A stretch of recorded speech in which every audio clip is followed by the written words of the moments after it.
Ngayong araw pala 'to mga ka-vlogger ay kasama ko si Kuya Usong. Pupuntahan kami dito sa Alog kung saan yung di namin natapos na area namin. Nagpuputol nga kami dito mga ka-vlogger ng letting at kasama ko si Ka Usong. Yan naman si Kuya Putin.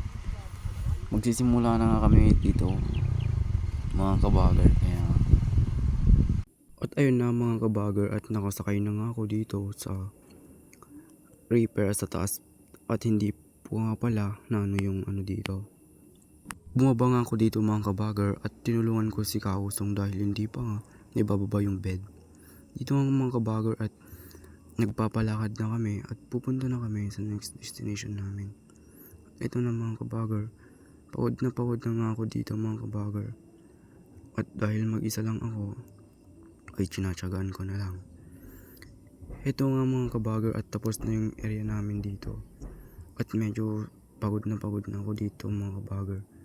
Nasa baba na nga. Nagpapahinga na nga ako dito mga ka-vlogger. Kasi medyo masakit yung likod ko dyan mga ka-vlogger. Dito nga mga ka-vlogger ay hindi muna kami nag-operate dahil pagod na nga ako. Nag-i-start na nga naman kami dito mga ka-vlogger. Kung saan sa jurisdiction mga ka-vlogger. At dito kasama ko si Kaosong. Nasa likod pala ako dito dahil masyadong mabilis itong creeper na ito mga ka-vlogger at nahihirapan din ako magdait. Kung makikita nyo dyan mga ka-vlogger, ang layo-layo yung ang haba-haba yung pagpapaanuhan namin.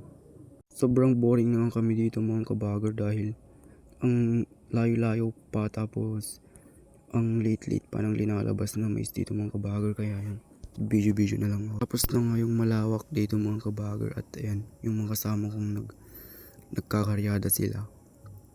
At dito nga pauwi na kami dito mga ka-vlogger. Ayun ang lawak-lawak tas kakaunti lang yung mga mais dito.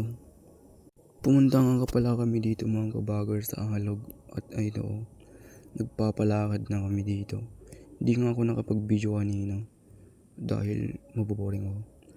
Dito na mga ka-vlogger at medyo malapit-lapit na kami kung saan yung next area namin.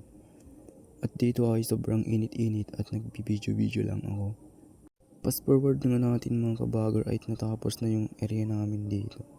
Pupuntahan nga pala namin dito mga ka-vlogger ay yung kuka ni Tito Jong mga ka-vlogger. At ayun nasa taas na nga tayo dito mga ka-vlogger at pauwi na nga. Hindi nga pala ako nakapag-video kanina mga ka-vlogger dahil pagod na ako. Yun lang, thank you po. Pa-support naman mga ka-vlogger, thank you.